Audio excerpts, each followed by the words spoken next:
Everything in the universe is geometric, whether it's people, trees, cats, planets, solar systems, stars, you name it.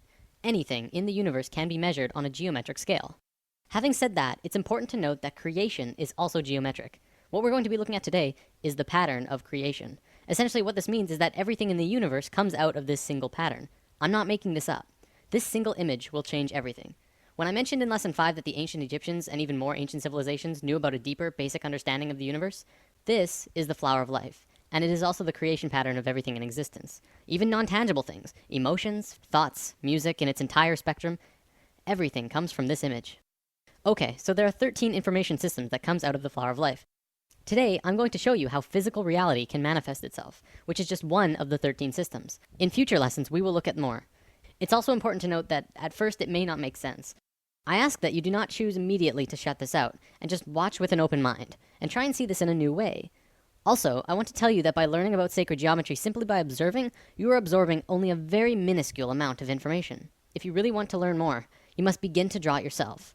I kid you not, when you do this, you begin to see things in a new way. You begin to understand why things are done in the way that they are done. Promise.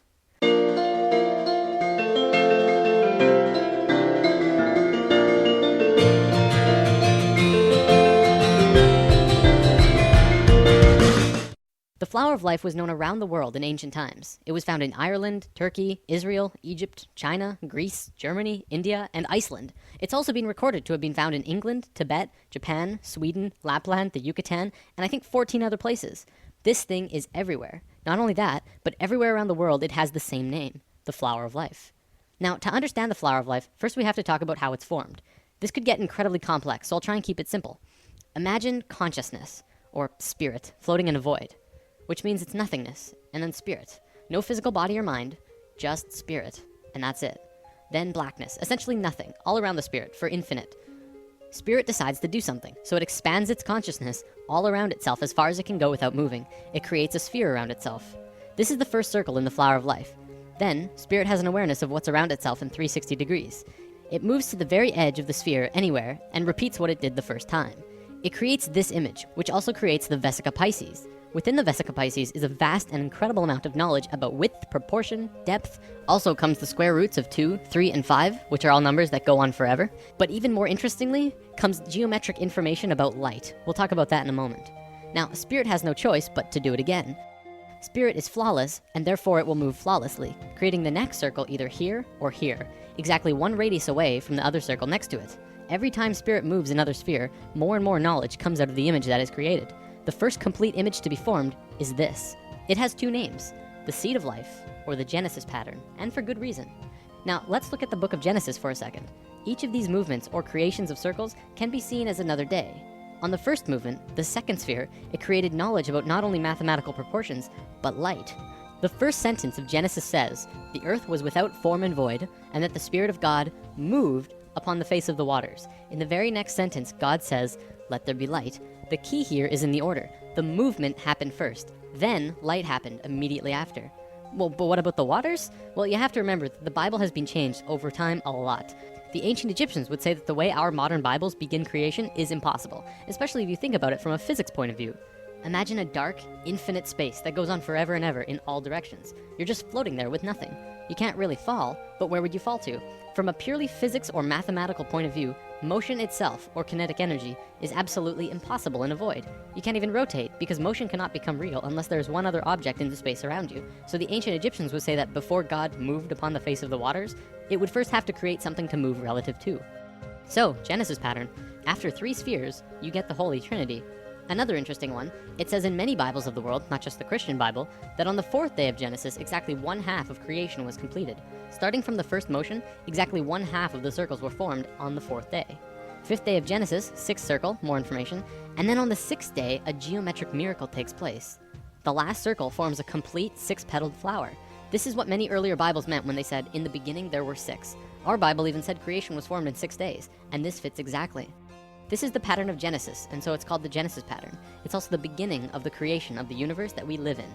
These original movements of spirit are really important, but now let's look at something even cooler. Another image that comes out of this pattern is this. It's called the Tree of Life. Many may recognize this as the Jewish or Hebrew Kabbalah, but the Kabbalah did not originate this image, and there is proof. the Tree of Life does not belong to any culture, not even the Egyptians, who carved the Tree of Life on 2 sets of 3 pillars at Karnak Temple, Luxor, over 5,000 years ago. It's outside any race or religion, as with all of these images. They are patterns that are intimately connected with nature. You'll also notice that every circle on the Tree of Life is either the length or width of the Vesica Pisces. The second image beyond Genesis in the Flower of Life is the Egg of Life. This is formed during the second vortex motion. Upon its completion, it creates an image like this, a 3-dimensional shape that you can hold in your hand. If you were to connect their centers, you would see a cube.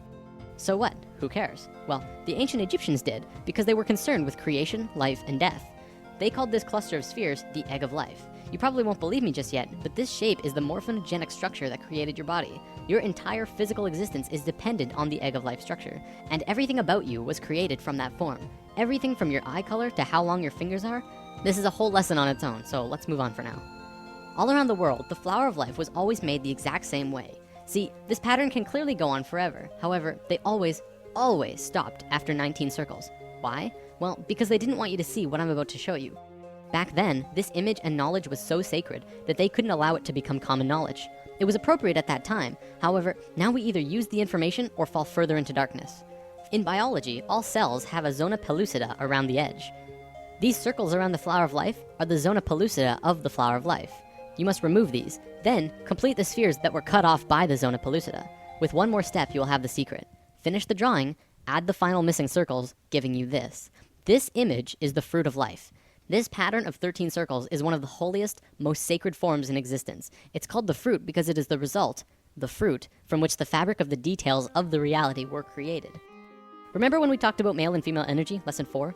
As you can see, this image is female. It has no straight lines. However, when you combine male lines with these female circles, something amazing happens. What you do is draw a straight line from the very center of every single circle to every other circle in this image. When you do this, you get an image which is known throughout the universe, everywhere, as Metatron's cube.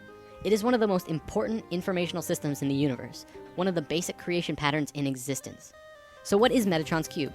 Well, anyone who has studied sacred geometry, or even regular geometry for that matter, knows that there are 5 unique shapes in the universe, and that they are crucial to understanding both regular and sacred geometry. They are called the Platonic solids. A Platonic solid has certain characteristics by definition. First of all of its faces are the same size. For example, a cube, the most well-known Platonic solid, has a square on every face, so all of its faces are the same size. Secondly, the edges of the Platonic solids are all the same length. All edges of the cube are the same length. Third, it only has one size of interior angles between the faces. In the case of the cube, this angle is 90 degrees. And fourth, when put inside of a sphere, all of the points will touch the edge of the sphere perfectly. With that definition, there are only 4 shapes besides the cube that fit that description. So what are they? Well, we have the dodecahedron, the tetrahedron, the octahedron, the isosahedron, and the hexahedron. All of these shapes are found within Metatron's cube. This knowledge is also where original alchemy came from. The ancient alchemists and great souls like Pythagoras, father of Greece, considered each shape to have an elemental aspect to them. The tetrahedron was considered fire, the cube was earth, the octahedron was air, the isosahedron was water, and the dodecahedron was ether. Ether, also known as prana, and tachyon energy are all the same thing. They extend anywhere and are accessible at any point in space, time, and dimension. This is the great secret of zero-point technology. The sphere is voidness. These 6 elements are the building blocks of the universe, and they create the qualities of the universe. To summarize, this is the first informational system that comes out of the Fruit of Life through Metatron's cube. In alchemy, they rarely discussed ether. I've read that in the Pythagorean school, if you even uttered the word dodecahedron outside of the school, they would kill you on the spot. That's how sacred this shape was. 200 years later, when Plato was alive, he would discuss it, but only very carefully. This is because the dodecahedron is near the outer edge in your energy field and is the highest form of consciousness. There's quite a bit more here, but I don't think I can go much further on it right now. Anyways, recognize this? The periodic table of elements? Every single element on this table has a geometric relation to one of these 5 shapes. Modern scholars ridiculed this idea until the 1980s, when Professor Robert Moon at the University of Chicago demonstrated that the entire periodic table of elements, literally everything in the physical world, is based on these same 5 forms. In fact, throughout modern physics, chemistry, and biology, the sacred geometric patterns of creation are being rediscovered. Another example is the Egg of Life that I showed you earlier. Hopefully that will help you to understand just how incredible and important of a discovery this truly is. Everything that modern science knows about the elements and reality are tied together through the Platonic solids, which come out of Metatron's cube, which is formed out of the Fruit of Life, which comes from the Flower of Life, which is made by spirit. Damn. Whether you're convinced yet or not, this is the missing piece of the puzzle. It all comes down to spirit. Don't forget, this is just one of 13 informational systems that created the universe. If you want to study this on depth in your own, the best resource I'm aware of is the book The Ancient Secret of the Flower of Life. Alright, I'm gonna wrap up with something I think you'll enjoy. Do you believe in aliens? Even after lesson 5, I realize many of you might be skeptical. Would you believe me if I flat out told you that aliens have been coming to Earth and helping us for a very long time now? No? How about now? This is the flower of life in a crop circle. Remember, the flower of life is not only tied to everything in the universe, but consciousness, spirit, as well. Here's another one, and another one. Here's the Vesica Pisces in a crop circle. See, by creating these crop circles, aliens have been actually affecting and helping the consciousness of the planet.